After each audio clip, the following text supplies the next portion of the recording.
Well, good morning, everybody. Not yet? You can't hear us? No? No, yes? They can't hear us. Oh, okay. Oh, you all have to put your earphones on, please.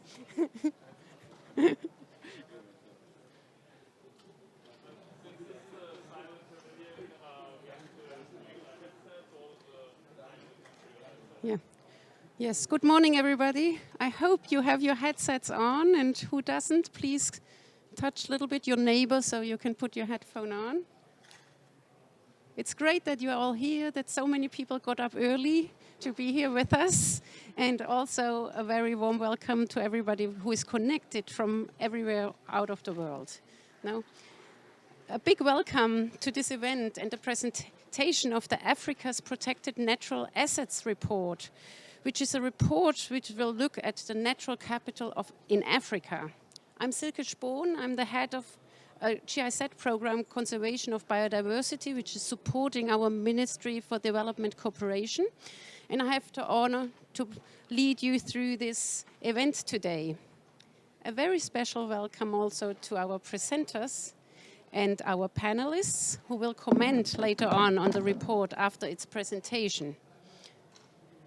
We have been looking forward to this event for a long time, and now we are very happy really to have it today after 1.5 years of waiting till this big World Conservation Congress really takes place.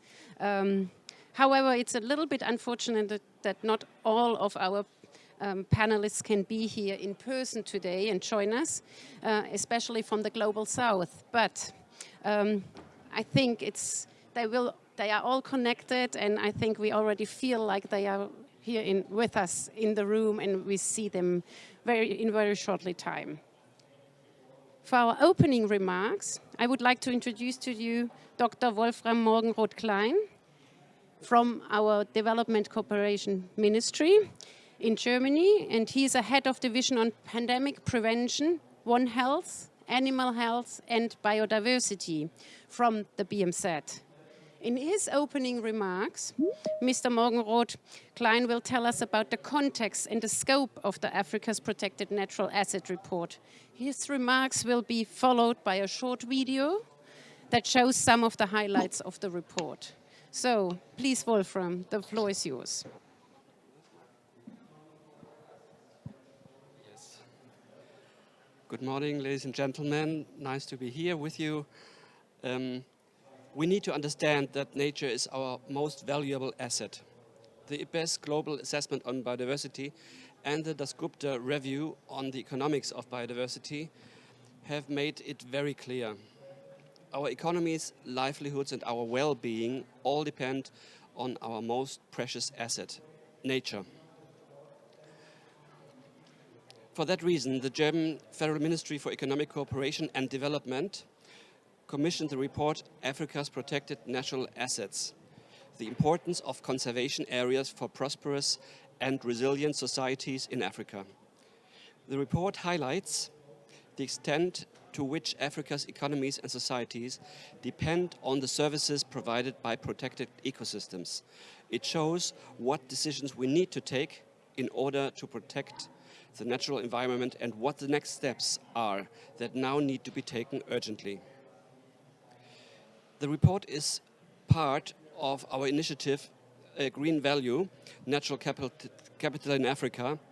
And in this initiative, the BMZ works together with African governments and development finance institutions to better and systematically integrate the value of their natural assets in political and financial decisions. However, the message of the report on the value of nature in Africa not only needs to be sent, they also need to be taken into account by decision makers.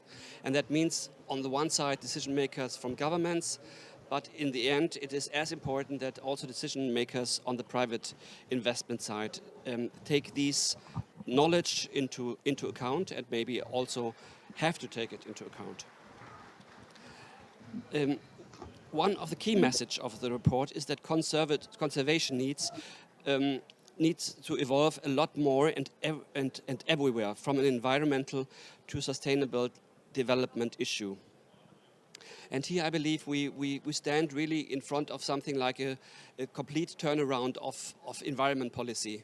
Environment policy has started with the polluter pays principle, that those who damage environment have to pay, and that is completely correct. But the turnaround we're discussing actually now is that those who benefit have to pay also in the end. In some way, not everybody, it has to be in solidaric terms, of course. Nobody can expect poor people to pay for it. But in general, the humankind has also to pay for the conservation of nature. Those who benefit have to pay. And I think this report is one important step, but still we are at an initial stage. I think it's still a long way to go that we can say in 20, 30, 40 years, the financing of nature protection will have to come also due to this principle, that those who benefit from the ecosystem services, water, air, and so forth, are contributing to their preservation and their protection. As a ministry responsible for development cooperation, BMZ has been supporting a development-oriented approach in conservation for many years. Since 2013, we invested more than 400 million euro into biodiversity conservation per year. In 2020 and 21, we already reached 600 million euro per year. The ongoing biodiversity portfolio of BMZ in Africa currently amounts to more than 1 billion euros, or that is the projects that are ongoing, so to say. This corresponds to 37% of the total volume of biodiversity projects all over the globe we have. Approximately 80 biodiversity projects in Africa work on protected areas, 100 on sustainable use, 60 on combating poaching and illegal wildlife trade, and 25 on nature-based solutions. So this shows, and also the report shows, that there is still a lot of effort needed to review public policies for conservation of biodiversity and help decision-making, also for us as a ministry, for African governments, but also for African private sector. I'm looking forward to your contributions and recommendations on how to make this vision a reality. Thank you very much.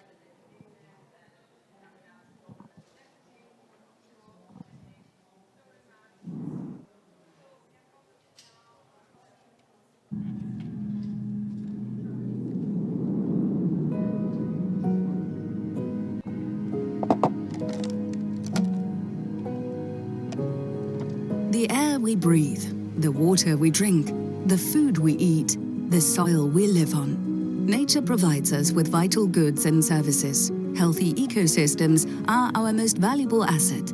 Africa is richly endowed with natural wealth. More than 7,000 conservation areas across the continent are the cornerstones for protecting Africa's natural assets. They provide space for nature to thrive, but they are also intimately linked to African societies. 30% of all Africans, 370 million people, live in close neighbourhood to a conservation area. Conservation areas influence human well-being and societal progress far beyond their boundaries.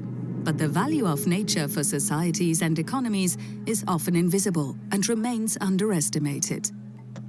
And yet, key economic sectors in Africa depend on the natural assets that conservation areas protect. Conservation areas secure drinking water and water supply for energy production from hydropower. Protected watersheds feed 40 of Africa's 50 largest drinking water reservoirs and 8 of the largest hydropower facilities in East Africa. They recharge groundwater, reduce sediment flows, and ensure better water quality. Conservation areas make cities more livable and resilient. They provide green infrastructure for over 1,200 cities in Africa, cleaning the air, cooling temperatures, offering space for leisure and education. Conservation areas save lives and keep people healthy. They act as natural barriers to protect African citizens against storms and floodings. They can play a big role in preventing the spread of zoonotic diseases such as Ebola, by reducing human exposure to virus-transmitting species. And they are a rich source of medicine. Conservation areas sustain food systems. More than a quarter of Africa's cropland area is located inside conservation areas or within only 10 kilometers distance. Pollination, genetic diversity, reduced soil erosion, improved water supply, and stable local climatic conditions are essential for food production and not replaceable by affordable technologies. Conservation areas are valuable for entire societies. They are safeguards for food, water, and energy security, and for other societal priorities. But Africa's protected natural assets are at risk. In 40 African countries, at least 25% of conservation area land is degrading. Africa's natural wealth is eroding. Business as usual is not an option. We need to put a spotlight on the societal importance of conservation areas. They are critical for protecting biodiversity, but also for providing vital ecosystem services and public goods. We need to understand conservation areas as ecological backbones of healthy and productive landscapes. They need to be managed to ensure the well-being of people today and of future generations. And we need to recognize that ultimately, African societies rely on the stewardship and sustainable use of their natural wealth, both inside and outside conservation areas. Conservation needs to evolve from an environmental issue to a sustainable development issue. It needs to play a key role for more resilient, prosperous, and equitable societies.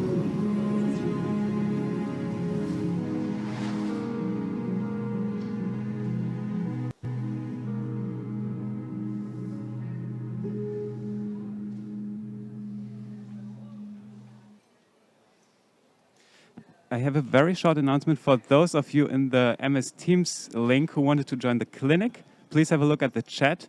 You will find the link to the clinic there. Thank you.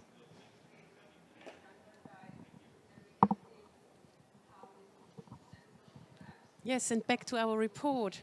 Thank you very much for those inspiring words, Wolfram, also for the interesting video. Now that you have seen the key aspects of the report, we would like to ask our key lead author, Augustin Berghöfer, to introduce to us some of the report's key findings. Augustin, we can't see him yet. Augustin, but in a minute, I hope.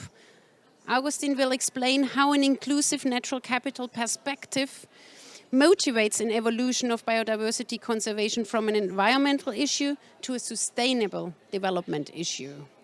Augustin Berghöfer, here he is. Hello, good morning. Augustin Berghöfer is the lead author of the Africa's Protected Natural Asset Report. He's been working at the Department of Environmental Politics at the Helmholtz Center for Environmental Research, UFZ, for more than 15 years and has been involved with the economics of ecosystems and biodiversity, TEEP, very much, and the former BMU IKI-funded project Values. Some of you might know still. So, Augustin, great to have you here, and the floor is yours. Thank you very much, Silke. Thank you, everyone, for joining us in this session. I just have to check the slides. I have a few slides prepared for you to give you a little bit of further background, but I have to see it. Yeah, okay, cool. Yeah, so what can you expect from this study? I'm not sure whether there's a print version available, but the digital version is available on the website of BMZ. It's a 150-page report, and the important stuff is in the first 40, 50 pages, and there is quite a big annex because we skimmed through a lot of data, and we thought it might be very useful to have significant additional information made available directly because we have breakdowns per country for African countries according to the different subjects in the technical annex. So that's why it's 150 pages. I don't want to walk through these pages in 5 minutes, but I just would like to give you a bit more of an insight of what you can expect from this report. So we started basically 2 years ago, and we finished half a year ago. And the objectives of this report was really to analyze and synthesize the evidence that reveals multiple societal dependencies on intact protected areas, or conservation areas as we name them in this report. So in addition to maintaining biodiversity, how do PAs contribute to prosperous and resilient societies? There's a lot of evidence, but a lot of scattered evidence. So the main impetus of this report was to see, is it possible to actually come up with a more coherent picture for our African continent? And secondly, we wanted to apply something which we called an inclusive natural capital perspective for protected areas. So beyond approximating aggregate natural capital stocks, actually wanted to look into different sectors and try to find other types of metrics like numbers of people or hectares or numbers of cities, and get some feeling for how these different sectors, and I'll come to them in a minute, relate and interact with conservation areas. Regarding our study team, was a small project. It was not a huge, fully fledged research project. So in that sense, we had a small team, and Corona also made it difficult for us to systematically broadly engage with many experts from the African continent. This is certainly one of the weaknesses I put up front. So we had a core team based in Germany, but we had a network of very active, very insightful and richly experienced and knowledgeable experts from all across Africa that were willing to join us in the team to put the study together. And we had 2 rounds of reviews, internal and external, and collected very important feedback on preliminary versions. Regarding our methodology, we started with skimming through the literature on the linkages between conservation areas on the one hand and different sectors on the other hand to develop hypotheses. And then the main focus was on using publicly available data sets. Basically, we took the database of areas, explicit one, and combined it and analyzed it with other data layers, such as the fishing watch or fishing intensity or global settlement layer and others. But we also engaged in 6 countries in case study processes, so that was not only looking into literature on one PA, but really engaging with, in each country, with some 20 to 40 experts engaged or living with or interacting with a specific conservation area, and explored with them the local linkages at site level to actually ground what we have at the biggest. Okay, some of the key results. So perhaps one of the insights that struck us most is that basically, and different from what is often the connotation of conservation areas in Africa, namely that they are located somewhere in uninhabited landscapes, we have 1/3 of the entire African population living in 10-kilometer distance to conservation area, to protected area. So that actually means 1/3 of everyone in Africa somehow is interacting or is interacting.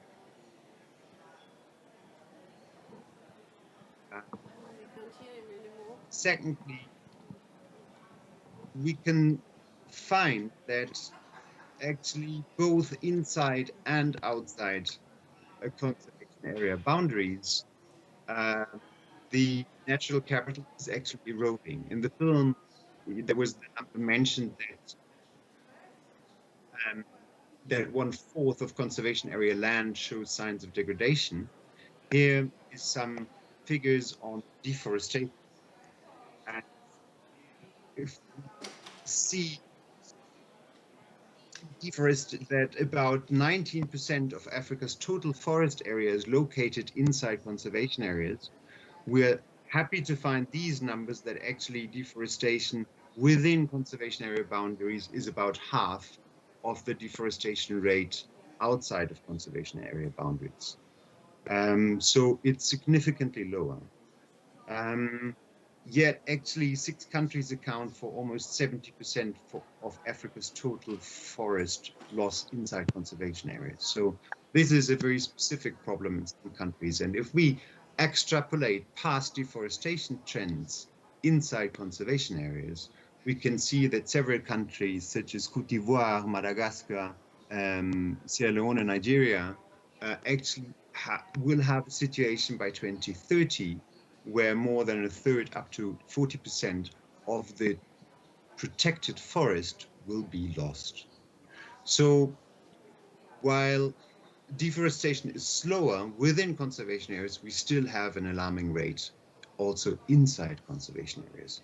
And if we take other numbers, for example, regarding cropland, there was this figure actually in 2016, more than 300,000 square kilometers of cropland are actually located inside conservation areas. And while some countries are very effective in managing, in having like a lower conversion rate into cropland inside conservation areas than outside conservation areas, such as Malawi and Rwanda, we have other countries such as Senegal, Nigeria, and Mali, where more than 25% of the protected area territory is actually cropland. So in Nigeria, we have almost 1/3 of all protected area land that is de facto cropland. And that again shows us that this is an issue at the center of societal debate. We cannot really just talk about the ecology, and we can't only think of buffer zone management. We actually have to put this at the center of broader societal debate. Now,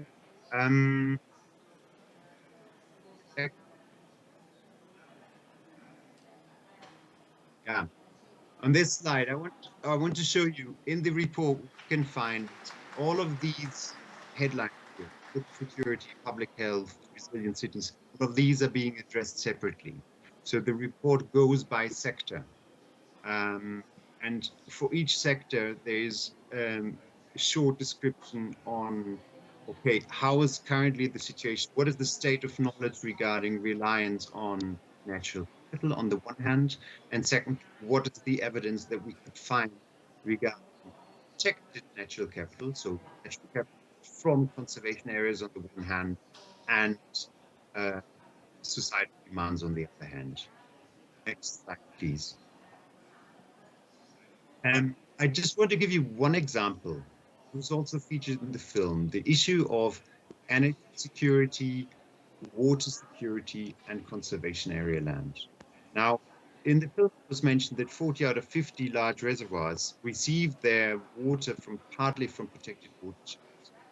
This slide shows you a graphic of the water towers, which is internationally water source areas of international importance. And if you look at the circular graphics, what you can find is that actually there's huge potential to more strongly align water security policy with conservation policy, because only a fraction of these top priority water source areas is currently under formal protection status. And actually, it's not only, if we talk about water security, we can directly go on to energy security, because I think it's 19 countries in Africa that actually rely for more than 50% of their total energy production on hydropower. So Africa is the continent with the strongest and biggest hydropower potential on Earth. And if you go to the next slide, we've found some data on what is the share of the watersheds of some countries that have huge hydropower already installed. What is the share of the watersheds that's currently under protection? And if you go at the third column, at the fourth column, you find that actually it ranges from 15% to 54%. Mozambique, we have actually one dam that ensures more than 70% of total electricity production at national scale.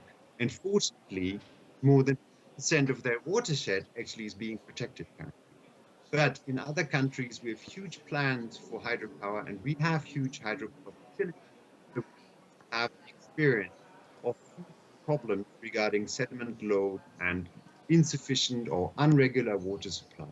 So actually protecting that watershed is is not only a top priority for energy supply, it could also provide substantial and significant benefits for water security in general, and with that related biodiversity conservation and agri-food system strengthening. Okay, this is just one example. Time is running out. I just want to, this is my last slide. So what are the implications of this kind of data? We could say, so what? Yeah, new evidence. It's interesting, and we should beef up biodiversity conservation. We should beef up conservation or strengthen protected areas. Um, we discuss it a little bit more broadly. I think the overall picture that we face here is that landscapes are degrading both inside and outside conservation areas. At the same time, societal demands for nature's benefits are rapidly increasing. So we're talking about the economic trajectory and we're talking about demographic growth. So very rapidly, the demands on the same natural capital that we have will outweigh and exceed the capacity for supply. So how can we as the conservation community evolve in our work approaches to respond to that speed and that scale of both the environmental changes and the societal changes? I think this is the question we really have to address and put at the center of the debates. And some of these options that we start discussing in this chapter, but they are really at an initial stage, and I think this should be subject to a much broader debate, is that in a way we have to expand our conservation goals. We might have to expand our conservation vision and actually reach out to other sectors with natural capital arguments. And not only at the technical or the financial level, but also at the basically at the self-identity, at the vision that we pursue with.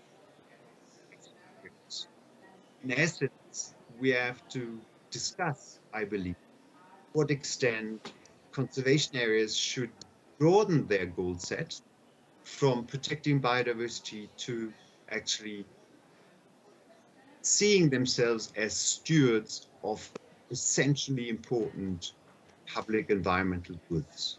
So the natural capital is one metric or one way of arguing this case. Essentially, we're talking about societal dependence on intact landscapes. And I think conservation areas and conservation people have a huge competence in forging and shaping these debates. There's maintaining intact landscapes is in many cases the most effective, the most cost efficient, and the most socially just way of sustaining livelihoods and opening the space for future development opportunities in Africa. Okay, thank you very much. Thank you very much, Augustine, for this really interesting insight and all those numbers and data you gave to us, and also your reflection on the results of analyzing all this data, which really gives us very much thought and very much food for thought. So we come now to our panelists, and I would like to introduce to you our three guests. Two of them I've seen on the screen, and one is sitting here in person. So I would like to start with introducing to you Kumara Vachira. He's from Ethiopia, and he's a Director General of the Ethiopian Wildlife Conservation Authority and Chairman of the Elephant Protection Initiative's Implementation Board. Welcome, Mr. Kumara Vachira. Also, I would like to introduce to you Dr. Yemi Katerere from Zimbabwe. He's sitting here with us. Very warm welcome to you. He's a research fellow with the Rights and Resources Institute, a member of the Program Advisory Group of the first IUCN Africa Protected Areas Congress, APAC, that is going to take place in March in 2022. And he also provides technical support to the African civil society organization Biodiversity Alliance. And the third person here is, I would like to welcome Dr. Ariane Amin from Côte d'Ivoire. Hello to Côte d'Ivoire. She's an environmental economist, lecturer and researcher at the University Félix Houphouët-Boigny in Abidjan and research associate at the Swiss Center for Scientific Research in Côte d'Ivoire. She has contributed to the Africa's Protected Natural Assets report through an ecosystem services assessment in Banco National Park at Côte d'Ivoire. So, welcome to all of you. And I would like to say to all panelists, you are invited to feel free to answer concisely, and you may also react to each other's statements to allow for dynamic discussion. And to the audience, I would like to say that after some question rounds to the panelists, we will open the discussion to all participants. Whoever is connected virtually or here in person might want to pose their question. My colleague, Elias Huland, here, somewhere here in the room, he will gather all the questions and then read some of them out loud, no? To be answered. So let's start with our first questions. I think we should start with a quick thought on what you have just heard. Please answer in about 2 sentences, all of you 3, one after the other. What are your key takeaways from the report? Let's start with Kumara Vachira.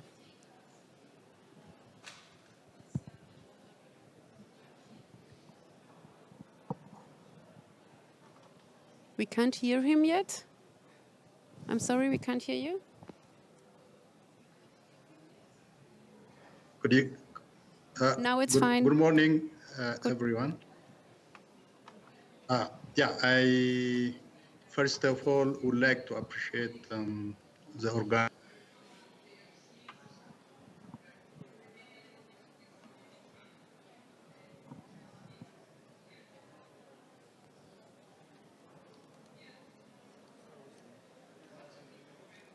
We cannot hear him.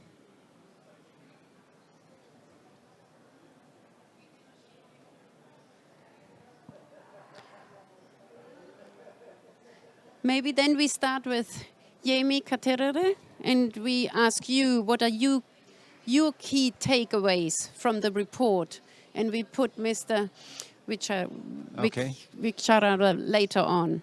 Okay, again. great. No, thanks very much, and thank you for inviting me to participate in this and also for sharing your report.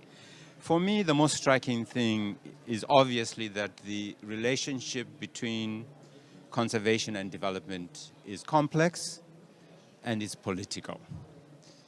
And that given this complexity and the interface with politics, really we need a radical transformation in how we think about development and in how we think about conservation. And we can't continue with development and conservation in the way that we've done it in the past. So that's the key message for me. Thank you very much. And we go to Dr. Amin, Ariane Amin. What are your key findings, takeaways? Do you hear me? We can hear you. Can you hear me? Yes, okay. Very well. Thank you very much. Okay, thank you. Thank you very much for inviting me to this session. I'm very happy to attend this session from Abidjan, Côte d'Ivoire. What are the key messages in this report? I can say that this report had to the evidence on the positive direct link between conservation in Africa and socio-economic development prospects. And that is a very good point.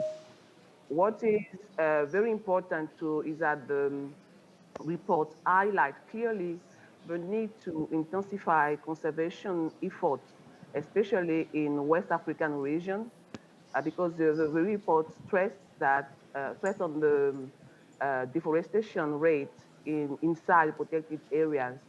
And in the report, it clearly states that the growing demand for agricultural land is an important threat for conservation in West Africa, and action needs to be taken. These are my key messages. Thank you very much for those messages. And now we have a second try to Mr. Kumara Vachira. Do we have you on now?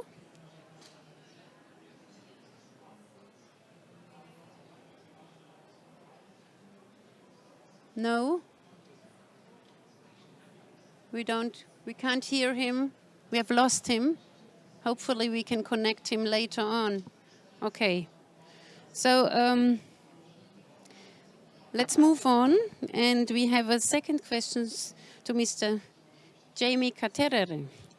Let us focus now a little bit more on the findings of the reports. What do they mean in the practice?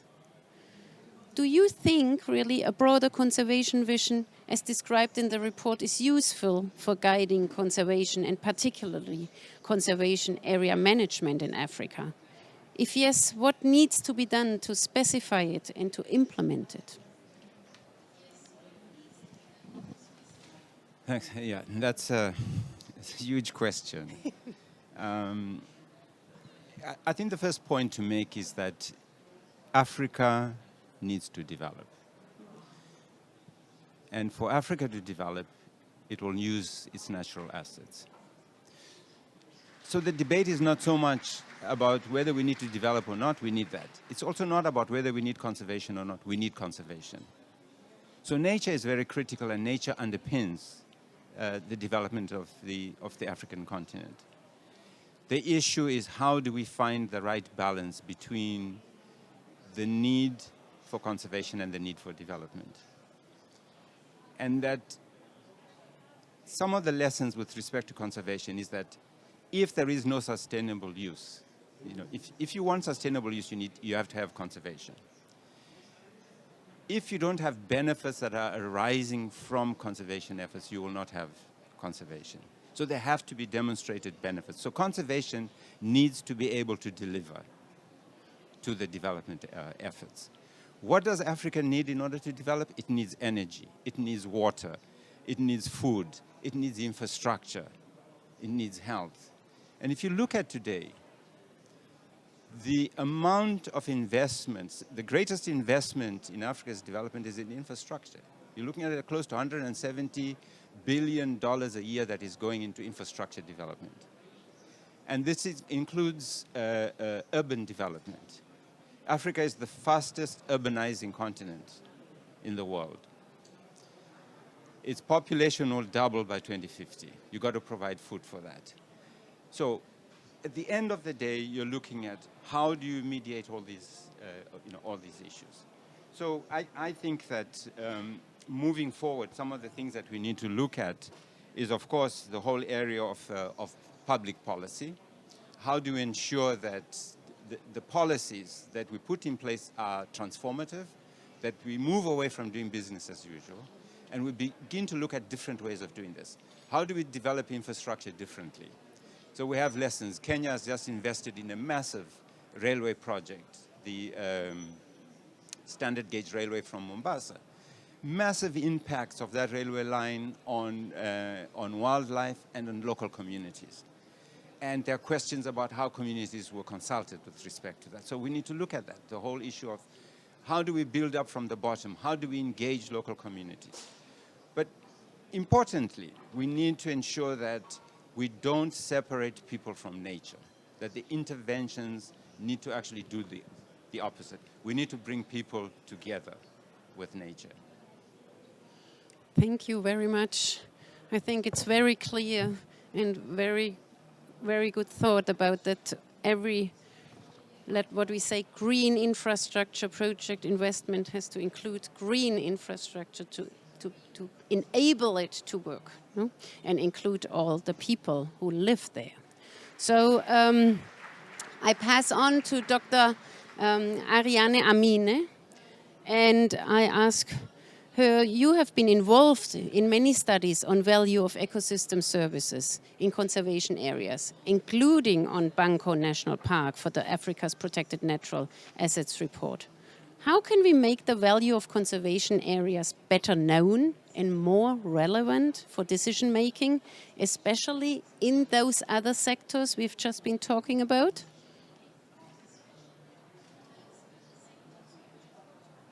Did you hear my question?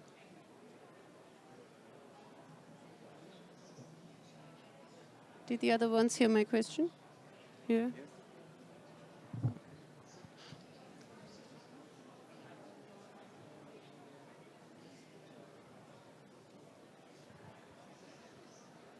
I think she got stuck somewhere as well, and she popped out. So you might comment on that. No.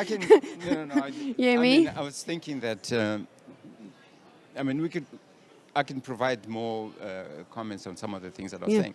I mean, I think one of the things we need to do as well is how do we engage with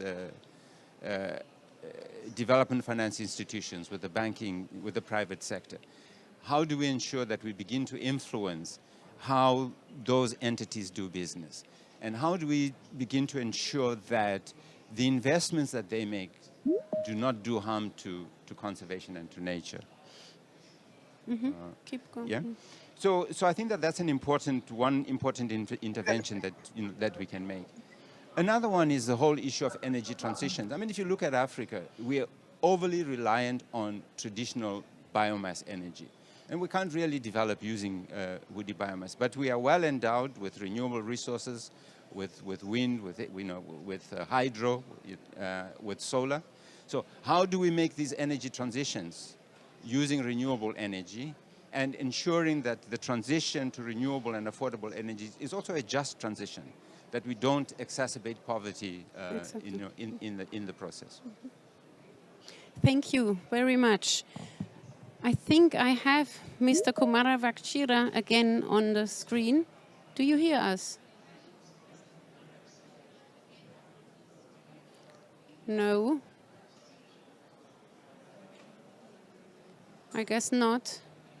I'm very sorry the two panelists are not there anymore. Augustine, are you? Here comes Mrs. Amin. Can you hear me? Hello? Yeah, I'm sorry. The internet is not stable this morning. I don't know why. I'm very delighted you are here with us again. So I just put my question. We already put these questions, and Mr. Katera already tried to respond it a little bit. Our question is that you participated in this study. So, and you participated in many studies on the value of ecosystem services in conservation areas. So what do you think? How can we make the value of conservation areas better known and more relevant for really decision making, especially in other sectors? Because we've been talking about taking this, going a lot more from the perspective of the sectors than from the conservation sector. Maybe you would like to comment on that. Thanks. Okay, thanks a lot. I think I will turn off my video too, as the internet is not so stable. So about the, before answer to the question, maybe we should notice that there is an increase in the economic valuation studies of nature in general in Africa. But as compared to the other part of the world, and given the biodiversity erosion challenges in the region, we still need some evidence on the diverse values of nature. And besides this need, besides the need to reinforce the research on natural valuation in Africa, the question right now is how we can make the finding on current evidence more visible and more relevant for decision making. And I think to answer this question, there is no magic solution to make the value better known apart from communicating more and more. So in that sense, I think many significant efforts have been made in direction to policymakers. So I mean in terms of communication. So we have a lot of initiatives that attempt to integrate nature value in decision making. So in my opinion, many have been done in direction to policymakers. I think the focus we can make now is to communicate more toward the beneficiaries directly. So the valuation studies must go beyond the research and politics sphere. And I think researchers must collaborate more and more with communication experts in order to popularize their main finding. If I take the report in Abidjan, for the National Park of Banco, few people are aware of the direct link between the Banco National Park and water security in the city. And I think if they are, this can make a difference regarding the perception on this national park, and this can influence its management. So basically, I think besides directly influence decision makers, we should also focus on increasing the voices of beneficiaries in Africa, and that could make also a big differences. To end my contribution, I can also highlight the fact that we also need for a better uptake of evaluation studies, we need to develop practical tools or highlight some best practices to mainstream the diverse value of nature, of conservation areas into landscape approaches, development, sectoral plan, and strategy. In fact, for the meantime, most studies are still informative and limited one offer tools for action. Okay. So to sum up, just there is no silver bullet to make the study more visible. I think we just need to work with communication experts to make the evaluation studies more visible. And we need to go beyond the informative goal of our studies and offer tools for action to decision makers. Thank you. Thank you very much for your thoughts, Ariane. I mean, it's really contributed to our discussion or to our dialogue, let's say. We have one last try to Mr. Kumara Vachira. Maybe we have you online now. Can you hear us? Your mic is off. If you unmute.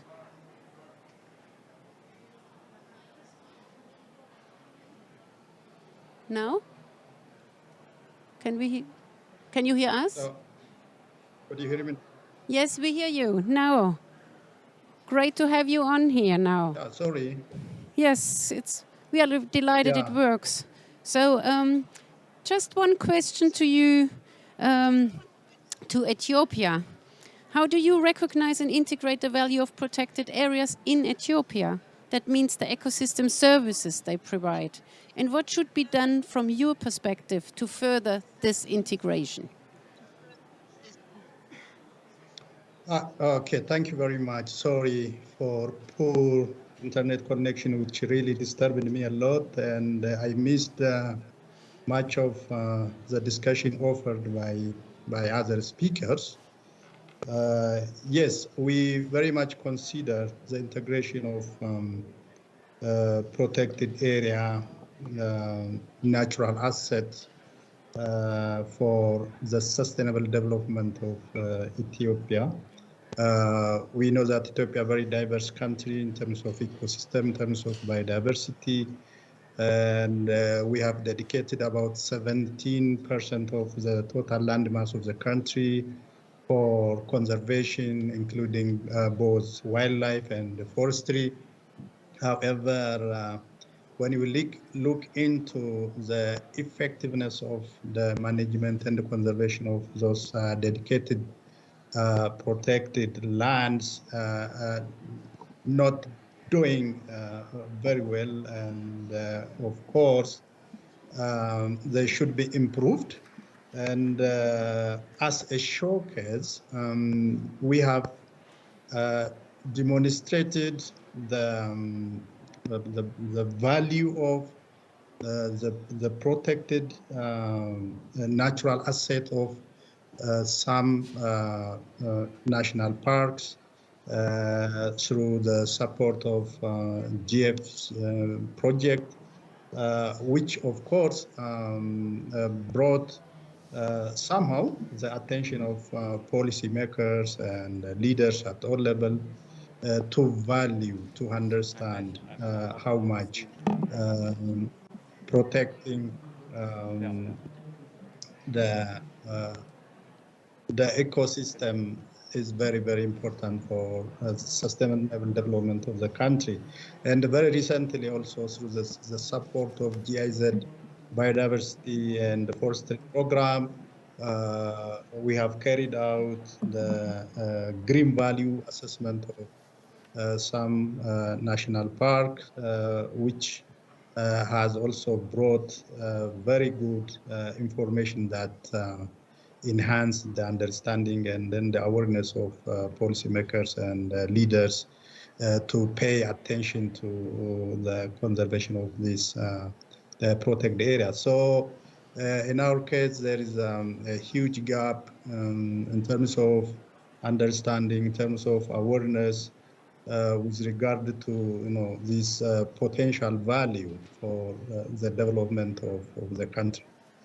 So what we are very much focusing recently just to sensitize and then bring on board, especially policymakers and the leaders, to value this potential. Thank you very much, and it's great that we could hear your voice and your thoughts on all of those questions. Due to the technical challenges, unfortunately, we can't open it up to the audience anymore.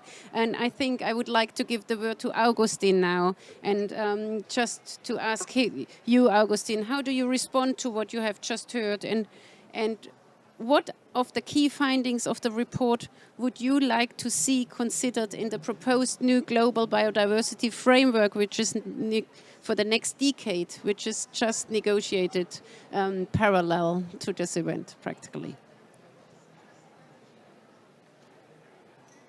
Thank you very much, Silke, and thank you, everyone. It's always a challenge to have such virtual events, especially with connectivity. I'm happy my line is actually working. Often it fails as well.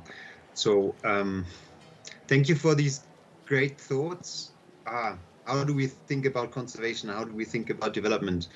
How do we work on communication? There were a lot of important issues raised here. And I think regarding communication, I would like to add to what Ariane, you mentioned. We need to show these arguments. But essentially, I think if we as conservationists manage to convey the message, but also to adopt the message that ecosystem degradation is essentially, it's an ecological challenge, but it's essentially a social issue and a development issue, because the poorer societies are, the more direct the reliance is on intact landscapes. I mean, in many countries, we simply cannot follow the model that we develop first and clean up later. That worked for some countries and in the last century, but it doesn't work in this century anymore. And I think this is something I would like to be taken up and further strengthened in the GBF discussions, that I've seen, and from the literature of the last 10 years of African conservation, there is a certain tendency to withdraw and to beef up protective arguments and to withdraw to a sort of defensive, restrictive stance. Yeah, the more elephants are being shot, the more we have to militarize conservation capacities to defend the last remaining rhinos and elephants. While that is important for some areas, I think for most of the 7,000 plus conservation areas, this is not the issue. The issue is how can we actually reach out to the other sectors and communicate these linkages. Kevin Urama said 10 years ago when we wrote TEEP, you can come up with numbers on the value of ecosystem services.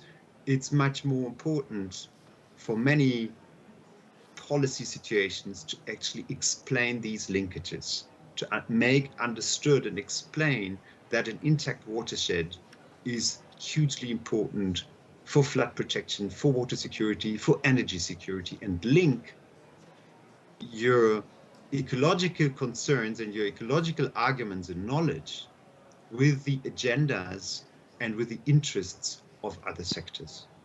And I think you can do this for food security, for climate security, you can do this for all kinds of arguments and reach a much broader set of people. And I don't think we need so much more sophisticated data, because it's the story that counts more than the number itself. That's at least experience. And a last point regarding the GBF. I know we have to close, but regarding the GBF, I think if the protected land is to expand, territory is to expand from average 15% to 30%, the 30-30 target, yeah, then it's very clear that we can't do this with the same kind of protected area idea that we did it so far. And on the other hand, it would be insufficient to simply redeclare all community lands as they are somehow protected because they are community lands. Yeah, so conservationists, I think, have huge competence and a lot of evidence to reach out to agriculture, rural development, and say the way we have to do this is with agroecology, because that's the only way we can save these landscapes. Thank you. Yeah. There is in the GBF spatial planning as an issue, but agriculture, I think, is still too weak. So I would hope to see agricultural aspects strongly rooted in the GBF. Thank you, Augustine. Thank you. I think you did really a very good wrap up for all of us in all our thoughts. And I thank you all for participating here in person and also around the globe who was watching this session. Thanks a lot. And thanks for this great report. And yes, I would just like to invite you to dig a bit deeper and read the report. Okay. Thanks a lot. Thanks.